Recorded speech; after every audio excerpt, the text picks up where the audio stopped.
अबू बकर सिद्दीक रोज रात को जाके उसके घर का काम काज करके आते। काम बताऊं क्या था उसका? जाग रहे हैं आप लोग? उस जमाने में ना लोग बाथरूम घर में बना लेते थे, शायद पुराने लोगों ने देखे हो, वो उसके अंदर ही पेशाब पखाना रहता था। वो आते थे मुलाजम तो वो उठा के बाहर फेंका करते थे। वो बीबी घर के अंदर पेशाब करती, नाबीना है, वारस कोई नहीं। तब अबू बकर सिद्दीक आते, अमीर आदमी, और उसका वो पखाना पेशाब उठा के बाहर फेंक के आते। फिर उसके घड़े में पानी भर के लाते, फिर उसके घर में झाड़ू देते, फिर उस बूढ़ी औरत को खाना खिलाते, फिर उसको खर्चा देते, फिर उसको कहते कि फला आदमी की तेरे पड़ोसी की मैंने ड्यूटी लगा दी है, ज़रूरत हो तो तू उसको कह देना। बड़े ज़माना खिदमत की। एक दिन हज़रत उमर फारूक उस बीबी के दरवाजे पे चले गए, दस्तक दी। उसने कहा कौन है दरवाजे का? मैं उमर फारूक हूँ, उमर बिन खत्ताब हूँ। पता चला है आप लवारस हैं, मेरा दिल करता है मैं आपके घर का काम काज कर दिया करूँ। तो बीबी कहने लगी नहीं, एक बंदा आता है कई सालों से वो कर रहा है, मुझे वही ठीक है। एक आता है बड़े सालों से काम करता है, वही ठीक है। तो हज़रत उमर कहने लगे मैंने भी काम ही करना है, कुछ उससे करा ले, कुछ मुझे मौका दे दे नेकी का। कहने लगी नहीं वही ठीक है। तो फरमाने लगे मेरे अंदर क्या नुक्स नजर आया है, अम्मा जी मुझे भी टाइम दें। तो बीबी कहने लगी नहीं वही सही है। हज़रत उमर जज्बाती आदमी थे, जलाली आदमी थे। कहने लगे मैंने कहा नहीं मुझे बताओ मैं क्यों नहीं कर सकता। तो बूढ़ी अम्मा कहने लगी तुझ में और उसमें फ़र्क ही बड़ा है। कहा वो क्यों? कहने लगे इतने साल हो गए उसे आते हुए, इतने साल, तू पहले दिन आया है और आते कह रहा है मैं उमर बिन खत्ताब हूँ, अपना नाम बता रहा है। सालों हो गए मैं रोज़ पूछती हूँ तेरा नाम क्या है, वो बताता ही नहीं। वो कहता है अम्मा मैं काम सही करता हूँ, तो नाम को छोड़ो, नाम बता के क्या करना है। फरमाया ये थोड़ा फर्क है, उसने इतने सालों में नाम नहीं बताया और तू पहले दिन ही आगे कह रहा उमर बिन खत्ताब हूँ। तू अब्बा जी का भी नाम बता रहा है, मैंने नहीं काम कराना, मुझे वही सही है। नाम नहीं बताता, नौकरी पूरी कर जाता है। हजरत सैयदना उमर फारूक फरमाते हैं मैं तहज्जुद के वक़्त झाड़ियों में छुप के बैठ गया।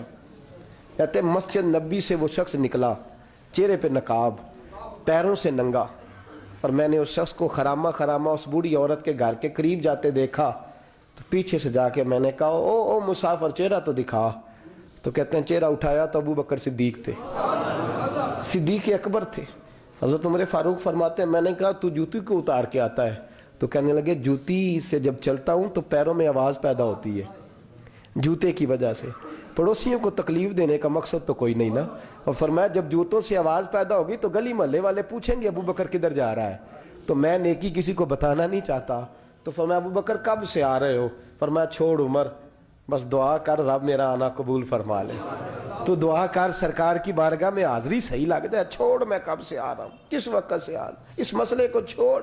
तू ये देख पानी पर नसोलियाँ रंगा रंग कड़े, पर उसदा जानिए जिसदा तोड़ चढ़े। ये बात आपने दर्जनों बार सुनी है, लेकिन इस पर गौर तो करो मेरे दोस्तों। कि हज़रत उमर फारूक फरमाते हैं जिन दिनों तबूक के लिए मेरे नबी ने ऐलान फरमाया मेरे हालात अच्छे थे, अबू बकर के अच्छे नहीं थे, माली हालात कमज़ोर थे, कुछ मसाइल थे, मेरे अच्छे थे। मेरी सरकार ने ऐलान फरमाया कि पैसे दो। फरमाते हैं चूंकि मेरे हालात भी अच्छे थे तो मैंने कहा इस दफ़ा पहला नंबर मेरा ही होगा। फरमाते हैं आधा माल घर का, ये भी बड़ी दलेरी है। कितना? बोलिए। इतने तो असी अब्बे नहीं दसते साढ़े को पैसे किन्ने ने, कहते अब्बा जी मांगना लैन, वालद साहब को नहीं बताते, हमारी जेब बखरी होती है, ऐसे ही ना कोई मांगी ना ले। आधा माल हज़रत उमर फारूक फरमाते हैं आधा माल मैंने बांट के हुजूर की बारगाह में, और साथ मेरा इरादा है कि अबू बकर आज मैं नहीं तुझे आगे गुजरने देता। फरमाते हैं माल पेश किया, थोड़ी देर गुजरी तो अबू बकर भी आ गए। और मंजर क्या है? कहते हैं उन्होंने कमीज पहनी हुई है बोरिए की, सर पे टोपी कोई नहीं, पैरों में जूता कोई नहीं, सर में टोपी कोई नहीं, पैरों में जूता कोई नहीं। कहते हैं अबू बकर सिद्दीक आए, सबका माल आया, मुस्तफ़ा की भी इतनी तवज्जो नहीं थी, पर जब अबू बकर आए तो मैंने मुस्तफ़ा करीम के अंदाज भी बदले हुए देखे, इस शख्स के आने पर बदले हुए देखे। फरमाते हैं मेरे रसूल पाक के सामने हर चीज़ अबू बकर ने कदमों में ढेर कर दी, और ढेर करके ना चीज़ें रख के तो फटाफट पिछली साइड पे, किसी को पता ना चल जाए, पिछली साइड पे हुजूर के। तो हुजूर ने कहा अबू बकर सामने आना, घर क्या छोड़ के आया है? घर क्या? बाबा बुल्ले शाह साहब कहते इश्क त्याग दो भी एक बराबर, पर इश्क दा सेक वधेरा अग ते साड़े कख ते काने, इश्क साड़े तन मेरा, अग दा दारू मीह ते पानी, मैनू दसो इश्क दा दारू केड़ा, बुल्ले शाह उत्थे कुछ नहीं बचदा जिथे इश्क ने लाया डेरा। फरमाया हर चीज पीछे बैठ गए, तो महबूब ने बाजू थाम के आगे किया, फरमाया क्या छोड़ के आया घर। ये इस बात पे बात आपने पहले भी सुनी है, लेकिन इन लफ्जों पे गौर करो। अबू बकर ने ये नहीं कहा हुजूर कुछ भी नहीं, मैं सारा कुछ ले, ये लफ्ज कह ही नहीं। अल्लाह करे हमें इस अकीदे को समझे, इस नजरिए को। ये तिरमिजी और मिशकात दोनों में ये लफ्ज मौजूद है। ये नहीं कहा हुजूर कुछ भी नहीं, सारा कुछ ले आया हूं, ये नहीं फरमाया। हुजूर ने फरमाया अबू बकर क्या छोड़ के आए हो घर, तवज्जो है आपकी। लफ्ज देखें, कहा मां अबकैत अल्लाह व रसूले, या रसूल अल्लाह घर में खुदा को भी छोड़ आया हूं, मोहम्मद मुस्तफा को भी छोड़ आया हूं। ये लफ्ज है सियासता के, मेरे घर में खुदा भी है, खुदा का। हुजूर किधर थे, बोले ना। और वो क्या कह रहे हैं, या रसूल अल्लाह मैं आपको अपने मां अबकैत अल्लाह व रसूले, मैं घर में खुदा छोड़ आया हूं, खुदा का रसूल छोड़ आया हूं। खुदा, इकबाल कहते हैं परवाने को शम्मा, बुलबुल को बूल, बस इस बस को समझना, परवाने को शम्मा, बुलबुल को फूल, बस सिद्दीक के लिए है खुदा का रसूल और बस, सिद्दीक के लिए है खुदा का रसूल और बस। ना इधर ना उधर, ना आगे ना पीछे, ना कोई चीज और चाहिए नहीं, सिद्दीक के लिए खुदा का रसूल और फिर बस, इससे आगे दाएं बाएं किसी चीज की जरूरत। इकबाल ने कहा तुझसे तुझी को मांग के मैंने मांग ली सारी कायनात, बस हुजूर की जात से आगे पीछे सोच गई ही नहीं, कभी दाएं बाएं देखा ही नहीं, कभी सोचा ही नहीं, कभी मिजाज ही नहीं गया, कभी मेयार ही नहीं हुआ मेरे नबी पाक सल्लल्लाहु ताला अलैहि वसल्लम ने। और फिर लुत्फ की बात पता क्या है, मजे की बात, यहां सबसे ज्यादा टेंशन पता किस आदमी की होती है, जो कुछ खर्च करता है ना किसी इदारे में, उसकी बड़ी परेशानी, उसको मुनासिब प्रोटोकॉल ना मिले तो बिगड़ जाता है, बिगड़ जाता है।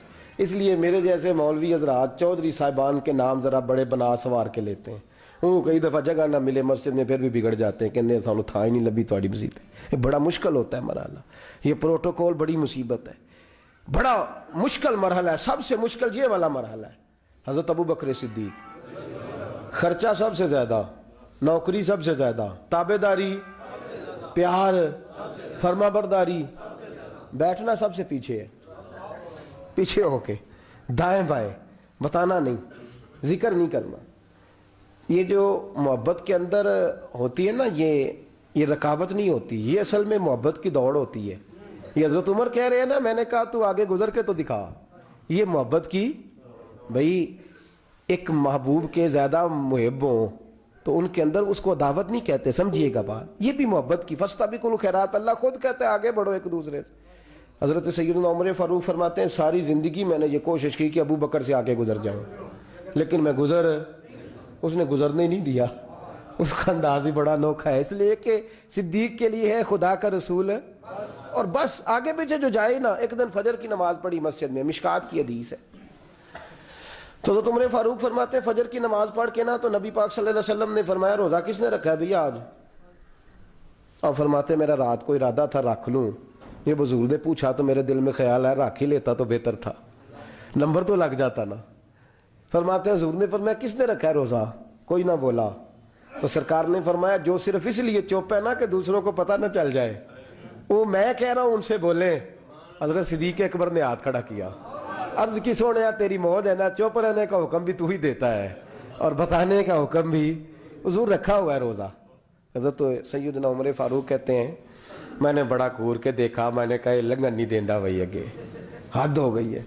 खैर कहते हैं थोड़ी देर की फजर की नमाज पढ़ी मस्जिद में, अल्लाह के रसूल ने फरमाया ये बताओ किसी ने आज किसी बीमार की तीमारदारी की है? आज टाइम क्या है बोले सारे बोलिए, फजर की वक्त किसी ने तीमारदारी की है? तो हज़रत उमर कहते हैं सारे चुप थे, मैं बोल पड़ा, मैंने कहा हुजूर अभी तो फजर हुई है, मस्जिद से जाएंगे तो तीमारदारी भी कर लेंगे, हुजूर फजर के वक्त। तो नबी पाक मुस्कुरा के फरमाने लगे उमर तू जरा चुप तो कर। कहते मैं खामोश हो गया, तो हुजूर ने फरमाया जो चुप है ना किसी को पता ना चल जाए वो बोले। तो हजरत अबू बकर सिद्दीक ने हाथ खड़ा किया, अर्ज करने लगे या रसूल अल्लाह صلی اللہ علیہ وسلم 3 دن سے عبد الرحمن ابن عوف نماز پڑھنے نہیں آ رہے تھے مسجد میں. تو آقا میں نے رات کو پتہ کیا تو مجھے پتہ چلا وہ بیمار ہے. رات عشاء کے بعد پتہ کیا تو میں اپنے اس دوست کی عادت کو جانتا ہوں, وہ عشاء کے بعد جلدی سو جاتا ہے لیکن تہجد کے وقت ضرور اٹھتا ہے جتنا مرضی بیمار ہو. تو حضور آج میں ذرا جلدی اٹھا ہوں کیونکہ وہ تہجد میں جاگ جاتا ہے, تو حضور میں تیمارداری کر کے نماز پڑھنے آیا ہوں. حضرت عمر کہتے ہیں مجھے بڑا غصہ آیا, میں نے کہا ذرا نماز موقع لینے نے میں پوچھنا بھی تینوں کام کوئی نہیں ہو رہا. فرماتے میں نے کہا یار حد ہو گئی ہے اس شخص کی, سویرے تیمارداری بھی کر رہا ہے. کہتے اللہ یہ میں نے کہا یہ رقابت نہیں, یہ محبت کی جنگ ہے, یہ محبت ہے, اس کو کوئی لوگ غلط مطلب بڑی جلدی لیتے ہیں نا. حضرت عمر فاروق فرماتے ہیں چپ ہو گئی تھے کہ سرکار نے تیسرا سوال پوچھا. حضور نے فرمایا کسی نے کسی مسکین کو کوئی صدقہ بھی دیا آج کے نہیں؟ تو حضرت عمر کہتے ہیں میں نے کہا حضور رات عشاء پڑھ کے میں نے دیا تھا. فرمایا تو عشاء کی بات کر رہا ہے, میں آج کا پوچھ رہا ہوں. آج تو حضرت عمر کہتے ہیں مجھے پکا پتا تھا ان نہیں بولنے جو بولے تھے. تو آپ فرماتے ہیں میں نے توجہ حضرت ابو بکر کی طرف کر لی. میں کہا 10 روپے صدقہ کیا ہے کہ نہیں کیا؟ تو حضرت سیدنا عمر فاروق فرماتے ہیں جب ابو بکر بولا تو میں رویا. جب صدیق اکبر نے بات کی تو میرے چھم آنسو نکلے. میں نے کہا یار تجھ سے کوئی نہیں فتح لے سکتا. حضرت سیدنا ابو بکر صدیق فرمانے لگے یا رسول اللہ آج میں تہجد کی نماز کے لیے اٹھا تو میرا پوتا بھی اٹھ گیا. حضور اس نے میرے ساتھ 2 نفل پڑھے تو کہنے لگا دادا جی بھوک لگ رہی ہے. تو میں نے اس کی دادی سے کہا کہ میرے پوتے کو 2 روٹیاں تو پکا دے. اس نے 2 روٹیاں پکائیں, ایک روٹی اس نے کھا لی, بچہ تھا, دوسری ہاتھ میں پکڑ لی. حضور گھر سے باہر نکلے تو ایک مسکین دروازے پہ کھڑا تھا, کہنے لگا رات سے کچھ نہیں کھایا. فرماتے ہیں تازی روٹی پوتے کے ہاتھ سے لے کے مسکین کو دی, پھر میں نے پتہ لیا واپس آیا ہوں. حضرت عمر کہتے ہیں پہلے میں مسکرا رہا تھا, پھر میری چیخ نکلی, میرے رسول پاک کے بھی آنسو آئے. فرمایا ابو بکر پوچھ اس لیے رہا ہوں کہ ابھی جبریل آئے تھے اور وہ کہہ گئے ہیں کہ یا رسول اللہ صلی اللہ علیہ وسلم جنت میں ایک حاجیوں کا دروازہ ہے جس سے صرف حاجی جنت میں جائیں گے, ایک روزے داروں کا دروازہ ہے جس سے روزے دار جنت میں جائیں گے, ایک سخیوں کا دروازہ ہے جس سے سخی جنت میں جائیں گے. یا رسول اللہ ابو بکر صدیق کو رب کا سلام کہہ دیں اور کہے رب فرماتا ہے ابو بکر جب تو جنت کی طرف منہ کرے گا اللہ سارے دروازے کھول